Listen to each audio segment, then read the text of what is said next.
Broadcast is now starting. All attendees are in listen-only mode. Welcome everyone to today's webinar, Going Carbon Neutral, How to Reach Our Goal to Care for God's Creation. This is hosted by the Green Chalice program of the Christian Church, Disciples of Christ, in partnership with Blessed Tomorrow. We have wonderful presenters who are here to help you reach this goal. But before I turn it over to Carol Devine, our host, I just wanted to share a few quick housekeeping announcements. First, all lines are muted today due to the size of our audience, so questions can be chatted throughout the session in the chat feature of your GoToWebinar control panel. And please share questions as they arise. We will come back to these questions at the end during the Q&A session, and I will try to remind you, or others will try to remind you throughout the call to do so. We are also recording this webinar, and we'll make it available to you afterward. Please feel free to share with others who may have missed it today, social media, etc. Links will be provided. So at this time, I'd like to turn it over to Reverend Carol Devine. She's the pastor of Providence Christian Church in Nicholasville, Kentucky, and the minister for the Christian Church Disciples of Christ Green Chalice program. So Carol, the floor is yours. Thank you, Annie. I just would invite all of us to enter into a time of centering and prayer. Let's close our eyes for just a moment and connect with our breath and to God who is in us and around us.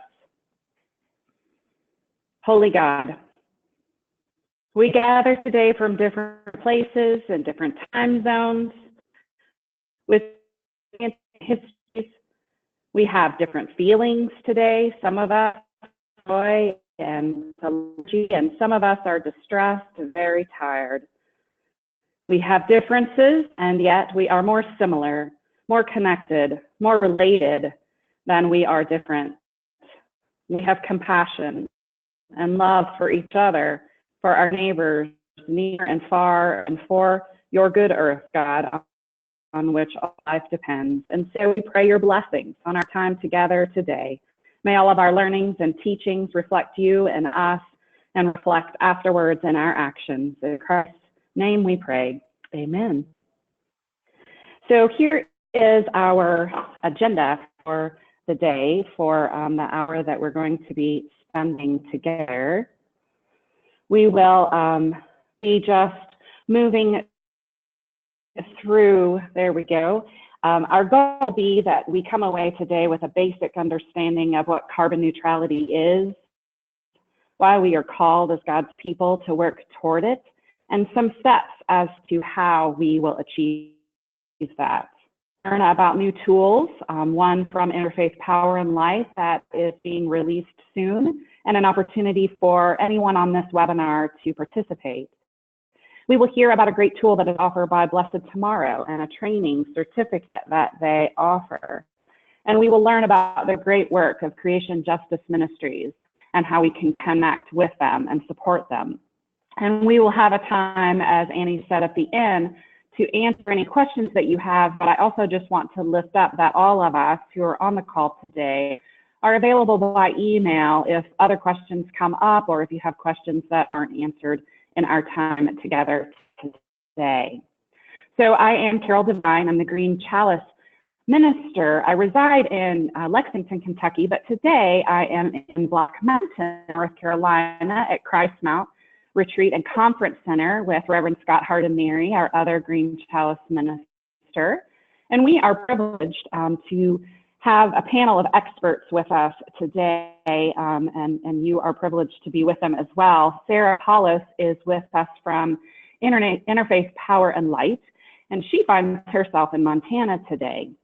We also have Shanta Reddy Alonso from Creation Justice Ministries, and she's in Coachella Valley, California today. And then you've already heard Annie's voice. Annie Feck Cruz is with Blessed Tomorrow, and she is located in Washington, D.C. So Green Chalice is the Disciples Creation Care Ministry today, but disciples have a very long history of environmental justice. And you can read all about our history at greenchalice.org if that interests you.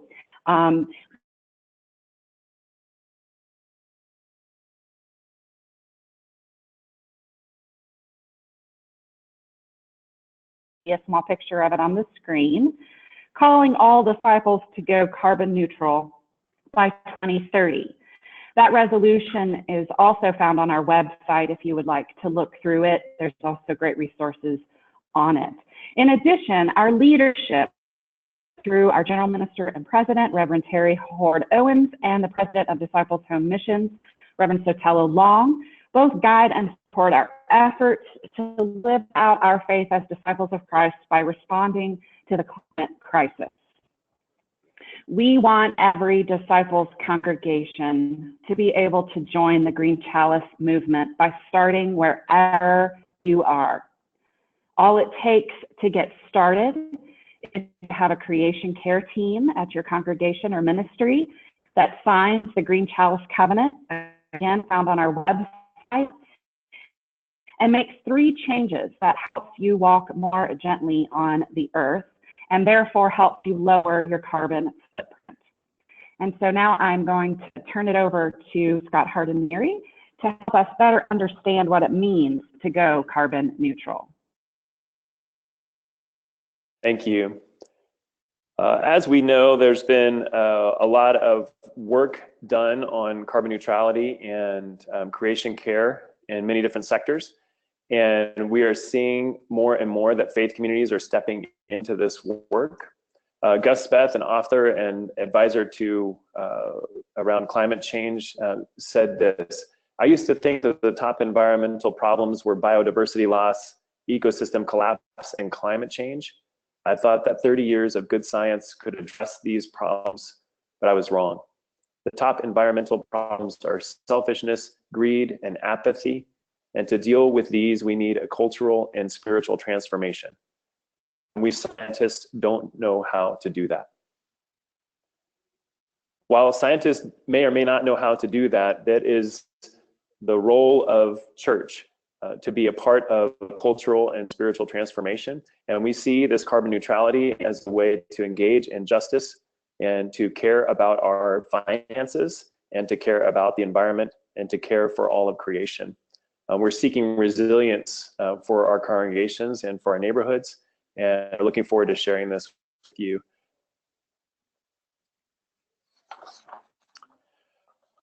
One of the steps that we will begin with is to explore a little bit about your unique context and just invite you to deeply listen to your own congregation and your own neighborhood.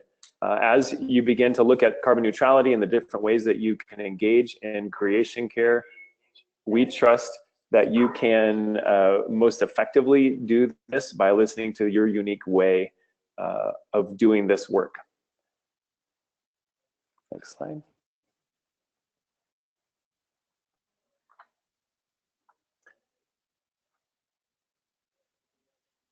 There are many passages within Scripture indicating our right relationship with our neighbors and with God's good creation.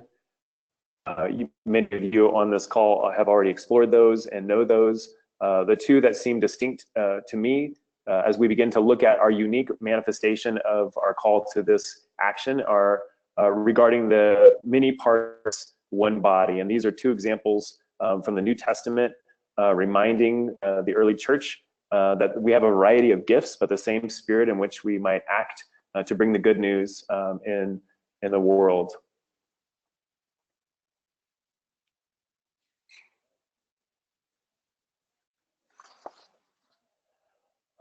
Besides finding others within your community to help you with this work, it is important to listen to your unique DNA.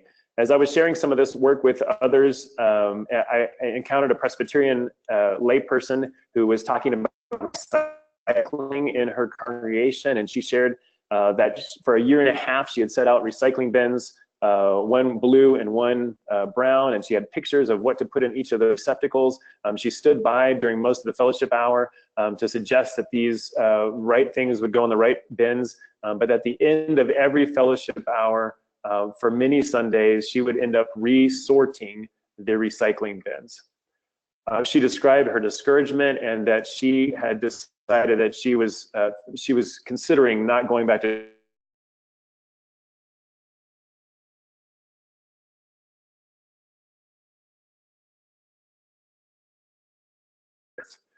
our understanding together is that perhaps that congregation that recycling is not in their interest right now. They may be interested in planting a garden. They may be interested in doing creation care work in other ways. And so we recognize that you have a unique context, and we invite you to look at, this is just one resource. You have many others at your disposal to do some discernment, but exploring your strengths, the resources, your location, where are you, and the time within your congregation and the time in our world now.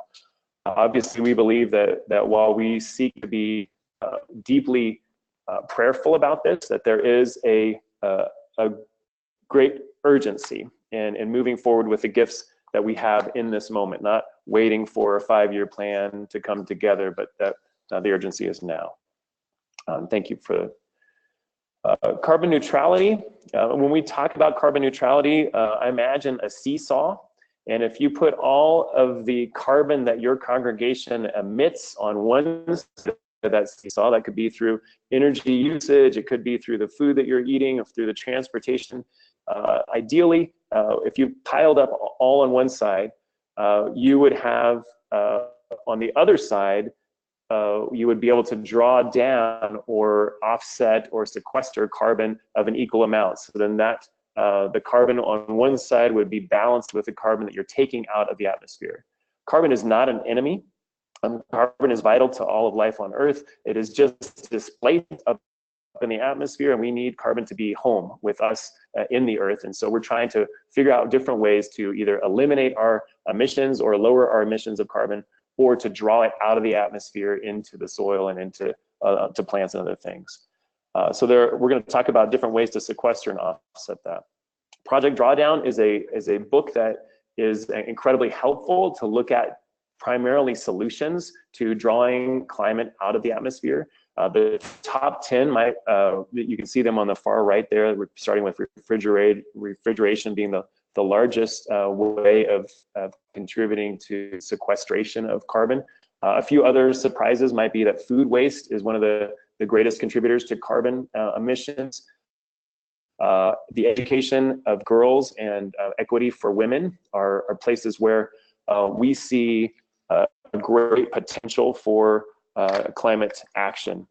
In our denomination, of course, we have various ways that we're addressing all of those. In the Christian Church Disciples of Christ, as you know, we have about 170 Green Chalice congregations. About 10 of them are certified Green Chalice congregations, and 2 are now engaged in pilot projects to look at this carbon neutrality program. One of them is Midway Christian Church, which has already lowered their energy costs and their emissions by putting on solar panels and doing a variety of other actions. The other is in Los Angeles Mission Hill.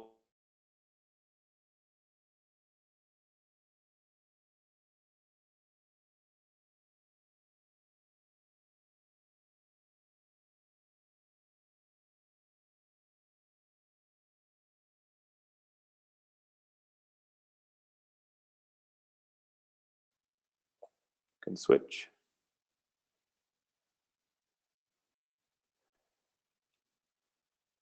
As you're getting to know your congregation and listening, you might look around inside. Some people are doing kind of assessments for their lighting and for their thermostats with their young people, with their youth groups, going from room to room, assessing what kind of lights they have, and trying to determine if they might be able to switch it out for LEDs.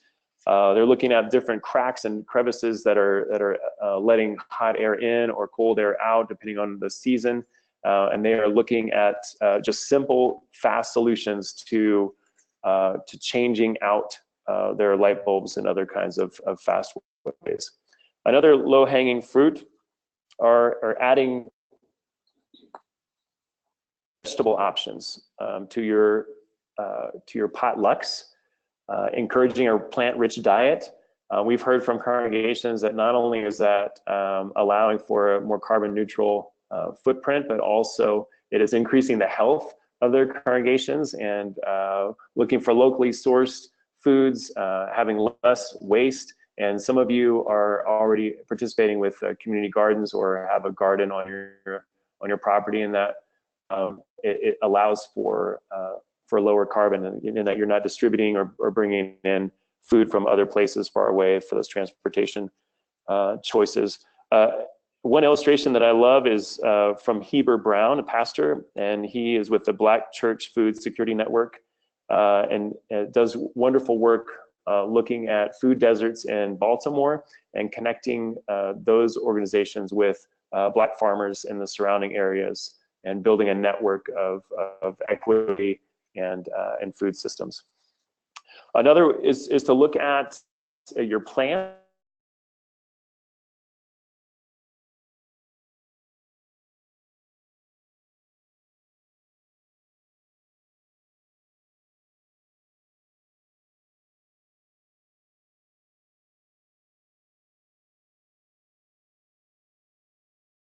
Understand and conserve and love your creation in that way. You might learn a little bit about your watershed and engage in different ways that you could care for native plants on your property. These are different ways to sequester carbon and to care for our planet. Go ahead and move ahead. One of the biggest surprises for me as I was learning from the Project Drawdown study was that education and equity for women and girls was among the top 10 of 80 different climate solutions. And it makes total sense when you begin to look at population and the ability for women who have higher education globally to make wise decisions about property and their own work for good. And so we know that Week of Compassion is doing good work in this, and that the Disciples Women are providing great opportunities, and then Global Ministries continues to provide education and to step forward in equity and rights for women and girls globally. And that not only is this a love your neighbor way to live and an important manifestation of God's presence in the world, but also it is a climate and creation care action.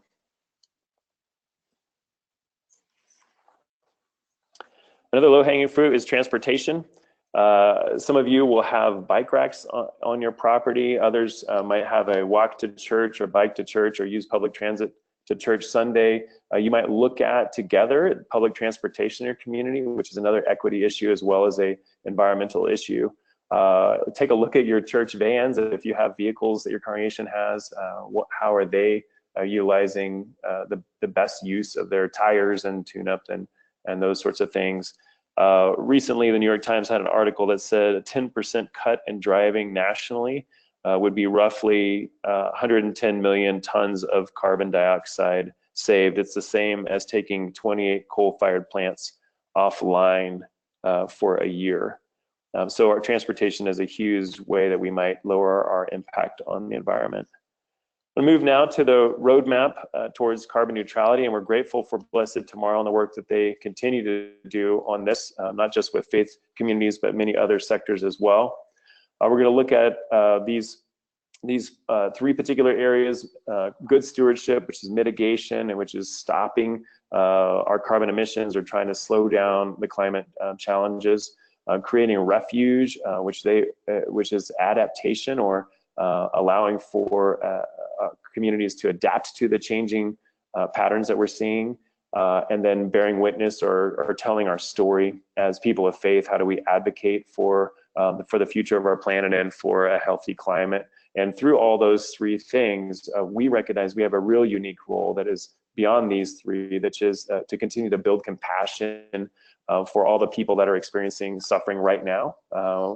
Just the recent hurricane, and we know that there are heat waves in France. We don't need to go over all the challenges that you probably see daily, but we as a church have the opportunity to be the body of Christ in the midst of those traumatic experiences. We continue to look for other pilot congregations to start on this path with us, and we're grateful that you're here. Next slide. This is the overview, and again, this is downloadable. This guide is on our greenchalice.org website, and you can download this guide and walk through with your congregation or your region. There's 5 basic steps that we're going to be looking at, and you don't have to do these necessarily in order. If you want to jump ahead to step 5, that's fine. And this may not fit exactly the way that you are right now. So we know that there are a lot of different ways to engage, but this is a great way to start. The first is a baseline, getting a baseline for your energy use, being able to understand exactly what are we using, where is our carbon going, how is it being emitted. You can and they have a specific ways to look at that. That's looking at your energy bills and other carbon calculators, which you'll hear more about later. Reduce your energy use and reduce your bills. This whole thing will not only enable you to care for your neighbor and for the environment, but to provide more money for ministry in your congregation. And we've seen that time and time again. Step 2 is conservation. Again, this is some of the, just looking around in your congregation, changing LED lights, doing some weatherization, carpooling. If you just change out LED light bulbs to cut your lighting costs, it could be an 80% reduction in your energy costs. We're seeing time and time again that when congregations do these simple steps of even just putting signs up in restrooms or around light switches, that can increase their efficiency by a great amount. Step 3, doing a little bit more in the investment. And some of the savings that you have from those first 2 steps, you might be able to snowball that, to use a Dave Ramsey quote there, to snowball that money into other efficiency work and other kinds of upgrades. I will say that the Christian Church Extension has a green building fund that will provide you with opportunities to get money to do some upgrades that are a little bit heavier as far as the cost goes, but then looking for different ways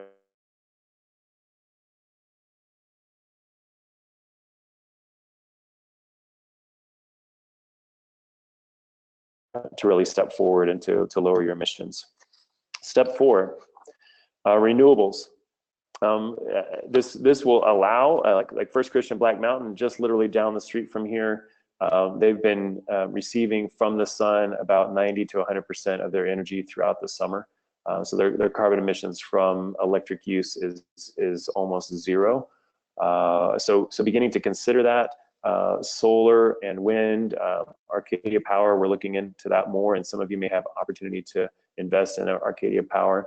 But looking at renewables as a way to invest in your future is important.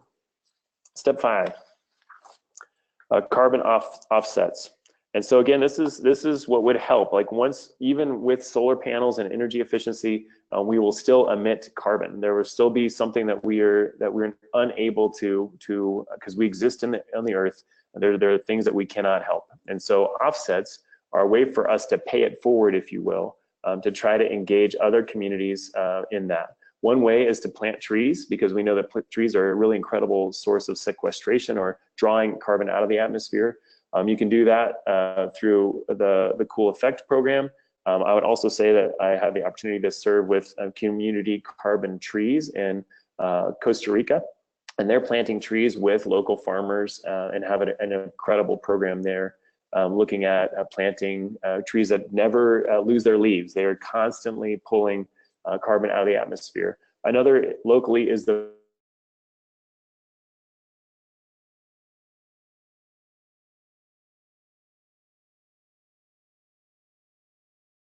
money is turned around to help other small nonprofits and businesses to do energy upgrades, energy efficiency upgrades, and different things like that. So they offset their carbon by helping other communities to lower their carbon emissions.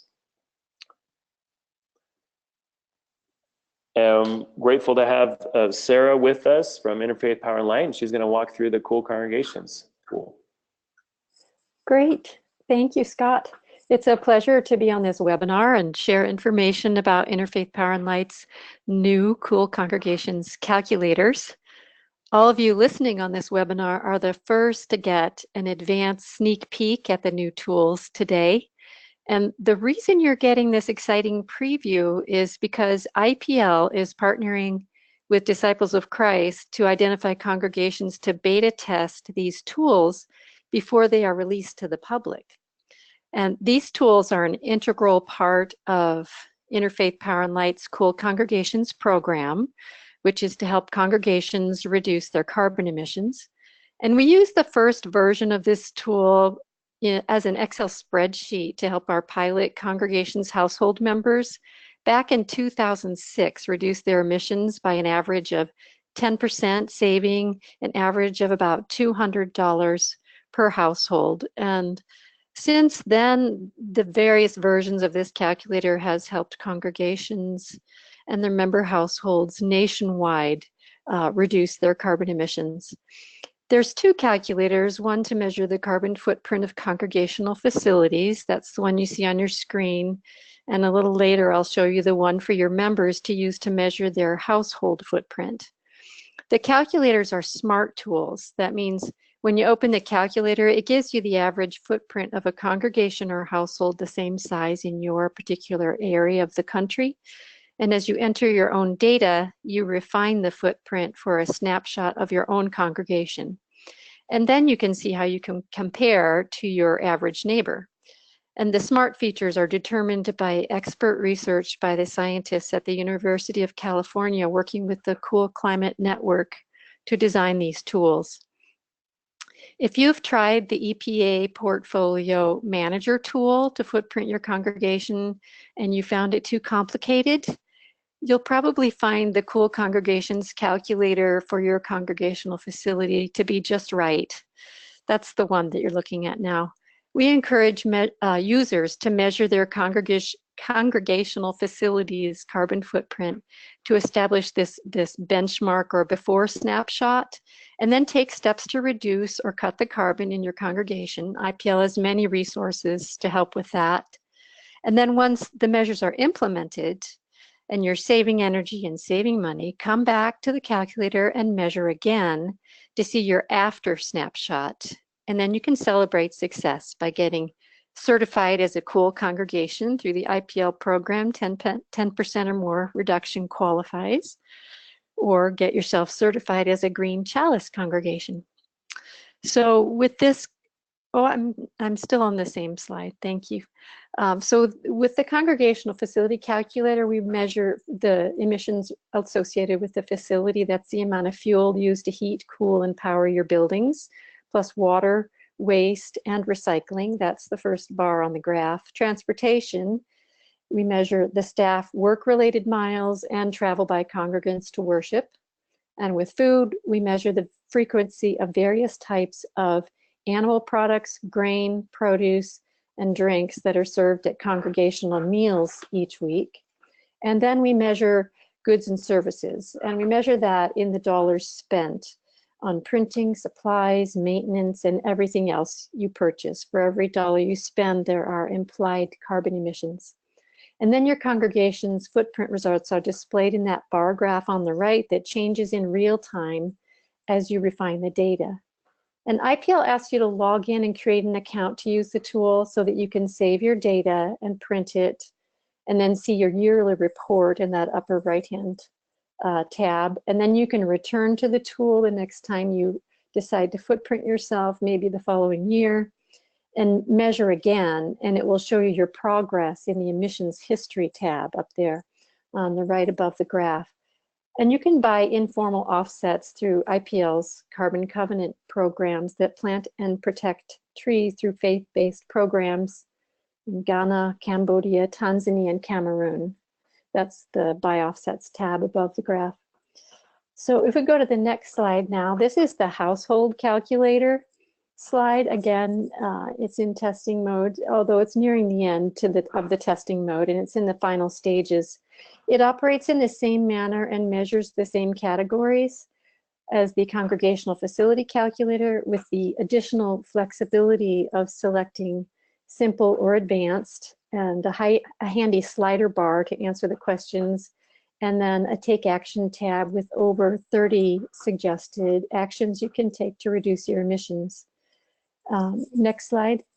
And this is one of the slides from those suggested actions. And it's a photo of one of the IPL's informal carbon offset programs. It's the Buddhist monks in Cambodia protecting the trees from illegal logging by ordaining them as monks, then the local people respect the trees that have been sanctified and they let them stand.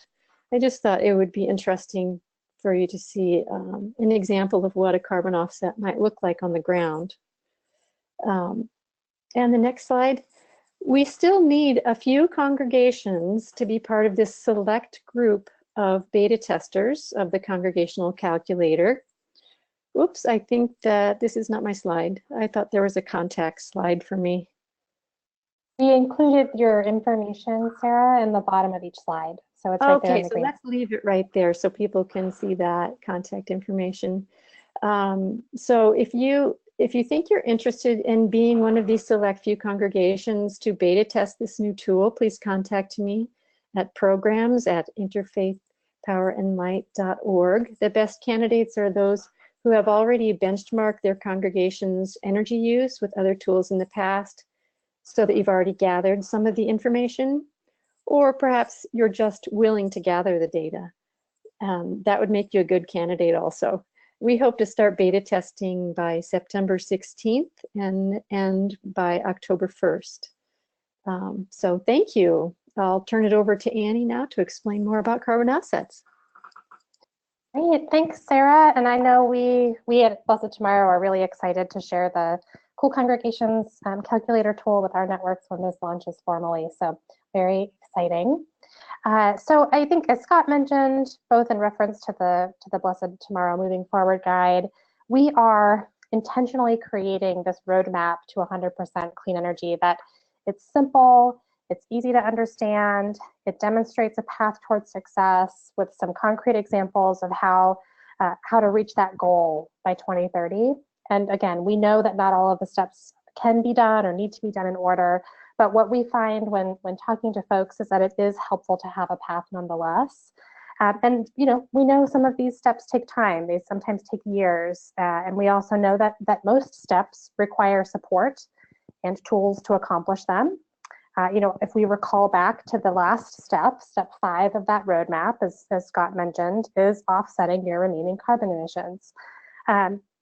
There are many ways to do this. Scott referenced opportunities like planting trees, cultivating community gardens, and helping congregational members or friends and family to reduce their own carbon emissions. IPL, Sarah just mentioned some of their programs as well. Another option, of course, is to purchase carbon offsets, and hopefully we're doing this through well-vetted, trusted programs that help others, both here in the US and around the world, and help them to reduce their carbon emissions. So again, many programs out there, but Blessed Tomorrow wanted to create something that was really simple and easy to use. And we did that in partnership with an organization called Cool Effect. They have worked with many trusted organizations like the Nature Conservancy and the Sierra Club, and many other large institutions to produce a program and a specific calculator for congregations. Again, that makes this easy. So you just need your annual electricity and natural gas usage and your square footage to calculate the offset that you would purchase. This program in particular funds clean cook stoves for families in Uganda. And this not only helps them to reduce their own carbon emissions with cleaner cooking, but really importantly provides a much healthier environment free of pollution of traditional cook stoves for families, and especially the women who are often in charge of preparing meals. So at approximately $6 per carbon ton, we estimate that most houses of worship on average would need a modest $150 to $300 a year to offset their usage today. It could be lower than $100 depending on how small or how efficient the congregation is already. It could be zero if you are closer to the congregation Scott referenced earlier today, already producing most of their energy through solar panels. Participating congregations can receive a seal of participation upon request, which is shown here. And you may also offset your carbon emissions as an individual. So you can go to Cool Effect and identify programs that are of interest to you. This could include things like offsetting your travel emissions from necessary flights that you have to take still. We are partnering through this program with some organizations to actually offset their annual meeting travel emissions and costs, as another example. And I think the most important thing to remember is that it's all of our goal to reduce our own carbon footprint first. So while you could offset your carbon today without taking steps to reduce your footprint, if that's all you're able to do is offset, great. We think that's important to do now. But the goal and what we would be encouraging everyone to do is to implement the other steps, either first or along the way. And so one other program, that's the carbon offset program. And one other program that we are piloting here with the Disciples and with other denominations nationally is our new ambassador training program.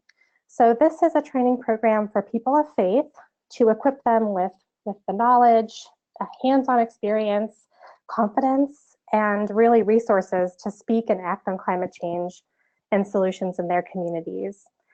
Once trained, the ambassadors are empowered to speak in their communities about how to care for creation, how to protect our neighbors and communities from climate impacts, and to advocate for climate solutions at the local, state, and federal levels.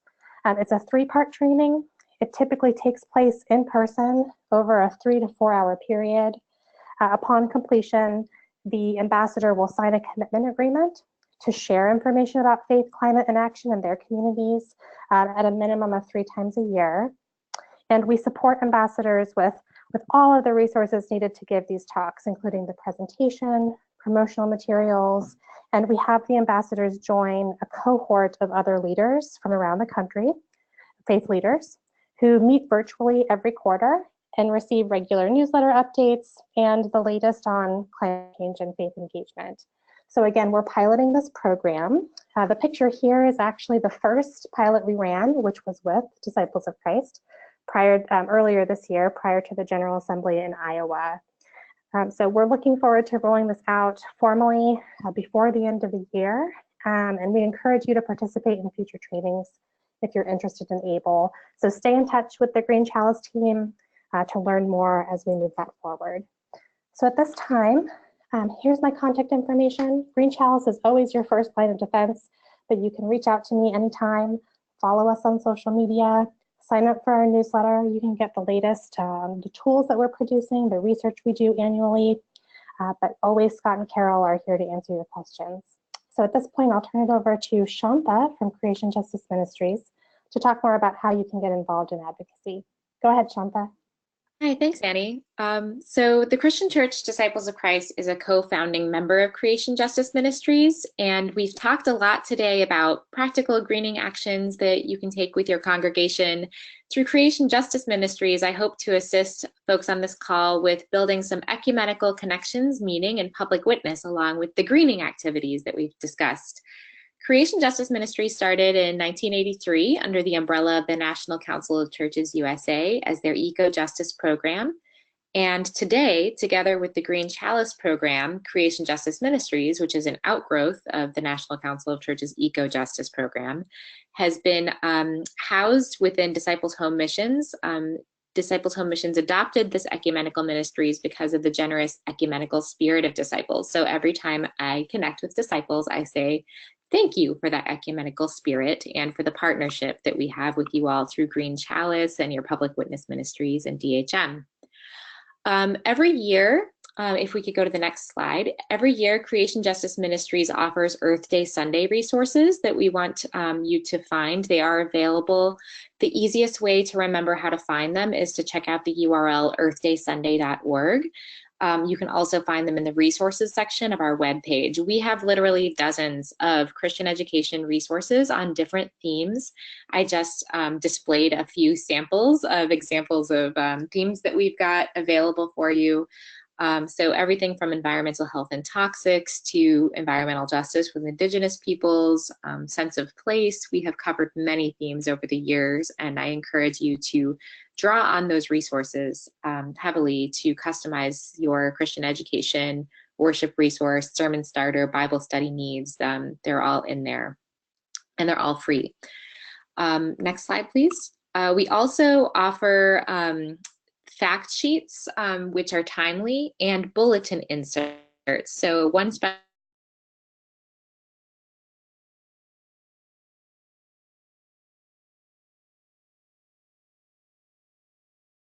to suggest everyday ideas that people of faith can take to go green and advocate for justice for God's creation. And it's available in Spanish too, if that's useful to you.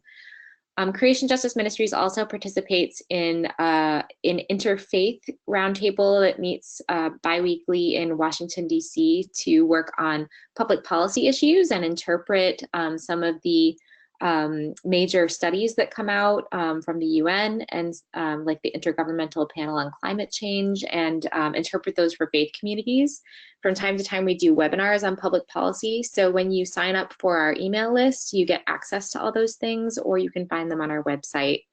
Next slide, please. Creation Justice Ministries also hosts all kinds of different convenings. We often invite faith leaders from strategic states on certain issues to come to Capitol Hill to meet with members of Congress on pressing issues. Right now, an issue that is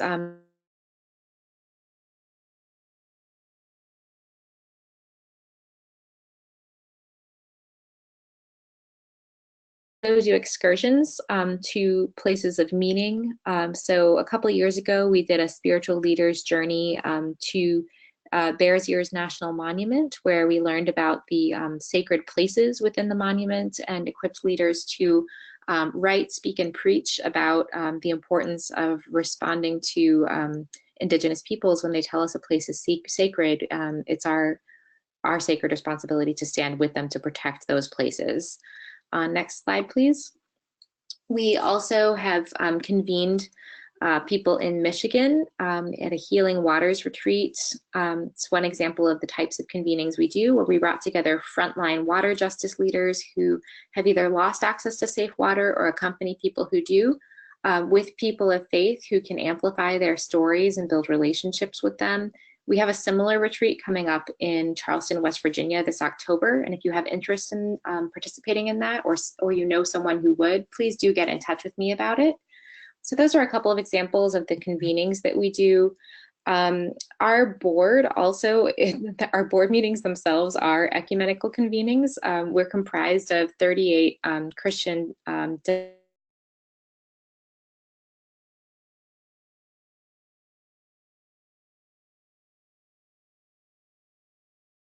table of people who are doing eco-justice work through the churches, so they can cross-pollinate with each other. So I just want to encourage you to get in touch with us. Find us on social media at Creation Justice on Instagram and Twitter, or facebook.com/Creation Justice.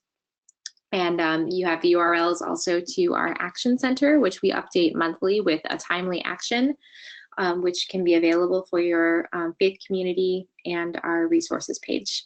Thanks a lot. Great, thanks Shantha, and thanks everyone for all of those great presentations and the great resources and tools. So again, this is Annie with Blessed Tomorrow. I'm just going to facilitate open questions and answers right now. So we received several chats in the chat function already, but I just want to encourage you to go ahead and chat your questions now, and as we go along and answering others, we will try to get to as many as we possibly can. So I'm going to go ahead and just ask the first question here. This is for Sarah. Sarah, does the Cool Congregations tool qualify as an energy audit for the purpose of the Green Chalice congregation certification? So maybe that's a Scott, Carol, and Sarah question.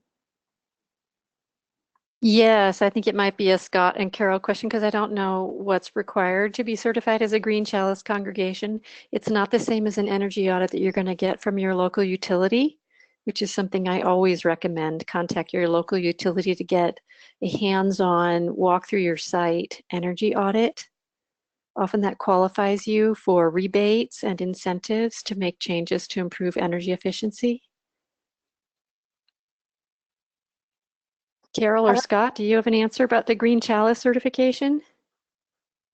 Yes, Sorry, this is Carol, and it is for the certification that wouldn't count as an energy audit, just like Sarah just said. It is a different, it is what gives you the baseline for going carbon neutral. And we do recommend that all of our churches get a baseline. However, that isn't required for going carbon neutral, but it is different than an energy audit. Great. Here's another question. Do you or anyone else, so just anyone on the call, have sample faith-based signage, things that can be used in the congregation for the actions that we discussed? So things like carpooling, bike racks, shutting off lights, turning down the thermostat, using solar power. Does anyone have sample signage that they have used? And I know, IPL, you guys have those light switches, which I love. I don't think that we have any examples. However, I have seen some churches who have taken the Green Chalice logo and then just made their own signs, just, you know, on their home computers. And I'd be happy to help anybody with that. If you want to email me, I'm happy to help. Another question, how often do you recommend local utility energy audits? Maybe that's a Carol or Sarah question.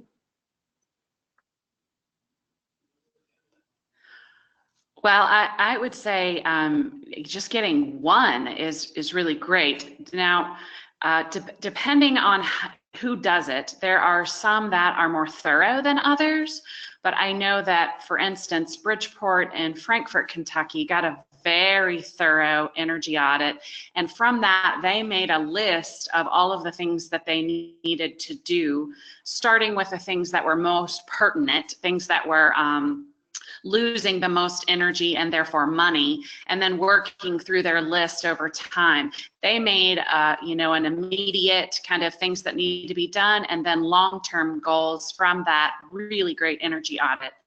There are other energy audits that sometimes our electric companies will do for us that are a great place to start, but aren't as thorough. And so those, I guess you could have, if you had any major changes, you might need to have those every once in a while. But I would say generally, if you get a good energy audit, you don't necessarily need to repeat them unless there's been some changes to your building. Great. We've had several questions regarding the webinar itself and when the video, if the video and when the video for the recording will be live, and slides. So we are recording. We will share a link with those who have participated to share it with their networks. So it should be coming soon. We should have it by the end of the day today and hopefully get it to the partners on this call by tomorrow. So it'll be coming your way. And the other thing is, if you're interested in the information here, we're gonna, again, as a part of the recording, we'll send the PDF version of the slide deck around as well. That can come your way. So stay tuned. And Annie, that will also be sent out through the Green Chalice News. And so we do hope that everyone receives our monthly e-newsletter. If you don't, you can sign up at our website, greenchalice.org, but we will make sure that everybody has those links through the newsletter as well. Great. Here's another question, and this is a tough one, but it's answerable. How can I, a climate conscious leader of a church, lead my congregation, but which by majority believe the president when he says that there is no climate crisis? Carol, you want to take a first stab at that? Well, I have a congregation that is similar, so blessings on you, and I understand where you are, but I won't debate whether or not humans are causing it. I just take it from the fact that we are called by God to care for the planet that God created, and that without it we cannot live. So the other thing that we lift up a lot is saving money. And we know that when we save energy, when we lower our electric bills, when less of it goes out our windows and doors, that we are also saving money for ministry. So if instead of getting into a debate, we just stay in scripture and our call as Christians to live out our faith by caring for all that God created, all of our neighbors, and the least of these among us. So our brothers and sisters all around the world who are suffering maybe from, water issues. So instead of getting into the debate specifically about climate change, just looking at weather events that you can't deny are happening around the world, and the impacts that those are having is what we can focus on, as well as of course, scripture, and then money, saving money. All churches want to save money. I have a response as well, if that's all right. What? Go ahead, Scott.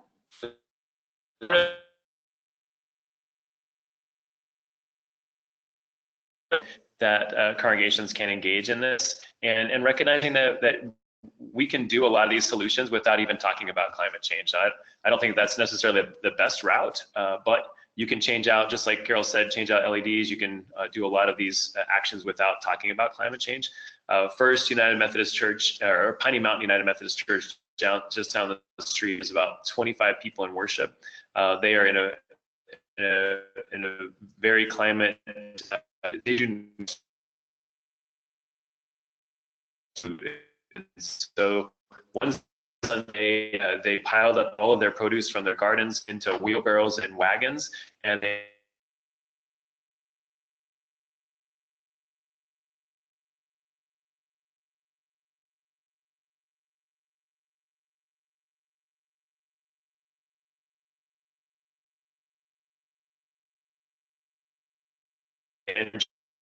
for the voters annually. And being climate footprint by 300 tons of carbon. So there are a variety of ways. In my opinion, there are times to go to have the conversation, and there are times to just talk about solutions, and that trust your wisdom on that. Great, thanks, Scott. And again, this is Annie with Blessed Tomorrow. One of the tools that we've helped create with the Green Chalice program is a guide on how to communicate about this issue and really connecting with people, just as everyone's been mentioning, on those common values, whether it's saving money, whether it's maybe there's an existing hunger ministry that's really prevalent and prominent within the congregation, and helping to make the connection between hunger and climate, for example, to help motivate people to action on this particular issue. And that guide, it's Let's Talk Faith and Climate. It is available on the greenchalice.org website.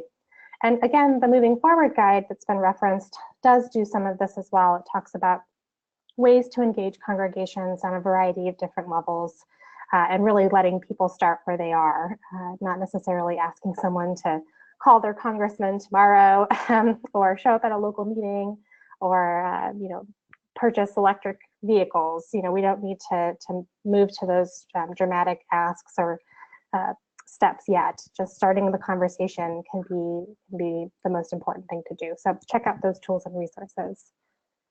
All right, we do have a couple of other questions here. What work has been done with food policy councils on the food conservation, food waste solutions issue, Scott, that you mentioned?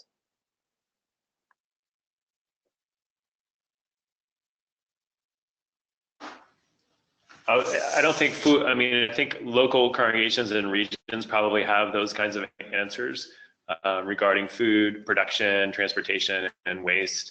For Green Chalice, we don't have a robust program of collaboration with that. I think that's a growing edge for us. And while we do advocate for plant-rich diet and locally grown and sourced foods and organics, we don't have a robust plan that I know of to do that nationally or even generally, with Canada included. I would say there are a lot of congregations doing that kind of work, and Green Chalice has lots of congregations within the Green Chalice movement that action and looking at as St. Andrew's or Society and some of that work. So Thanks, Scott. All right, the last question here. So we have about 5 minutes left. We might be able to take one more if someone wants to chat it now. But the last question is just, we have an old system. They specifically reference an old boiler system, but I imagine there might be others. My congregation, for example, has a very old and sophisticated light system that's difficult to replace.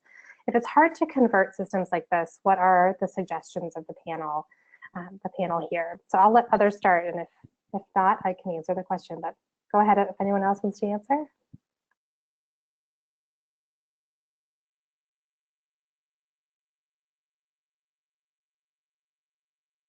Well, this is Sarah.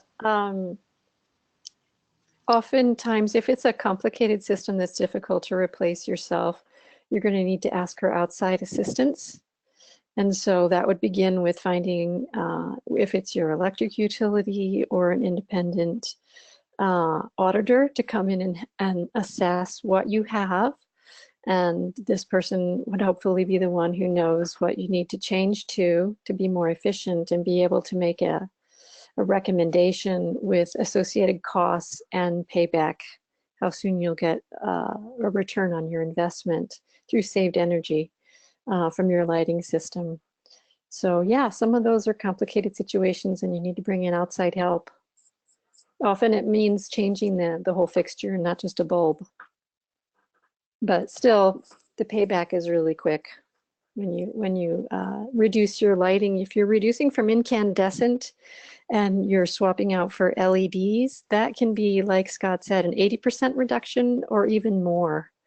And so the payback is really quick through saved energy bills.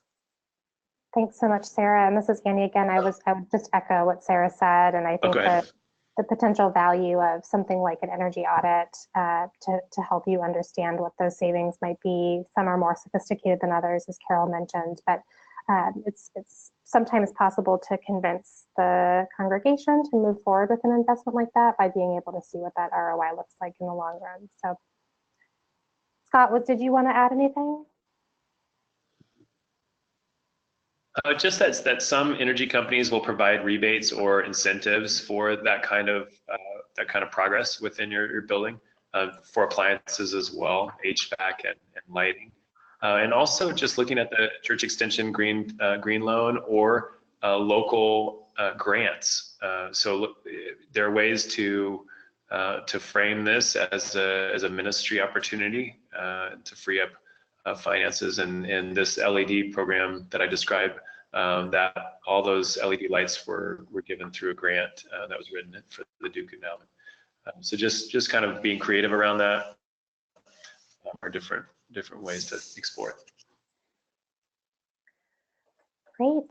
Well, that is the end of our questions. I'll turn it back over to Carol here in just a moment, but just want to say thanks to everyone. If you do, in the meantime, in the last few minutes, have any other questions, you can chat them. And I think just a reminder that Scott and Carol are here to answer your questions at any time. So Carol, I'll turn it back over to you to close this out.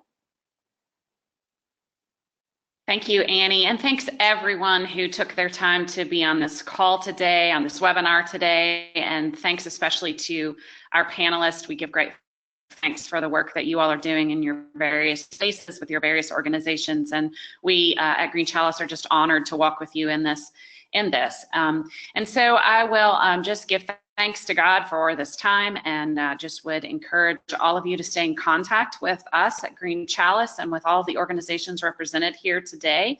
And one of the ways you can do that is through our newsletter, which goes out monthly, and I always have on there things from Creation Justice Ministries, Blessed Tomorrow, and Interfaith Power and Light. So there are always ways to connect with them and get their latest information through Green Chalice as well.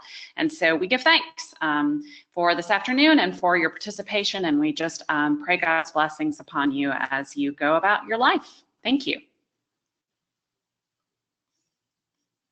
Great, that concludes today's webinar. The recording will be made available. Thank you again.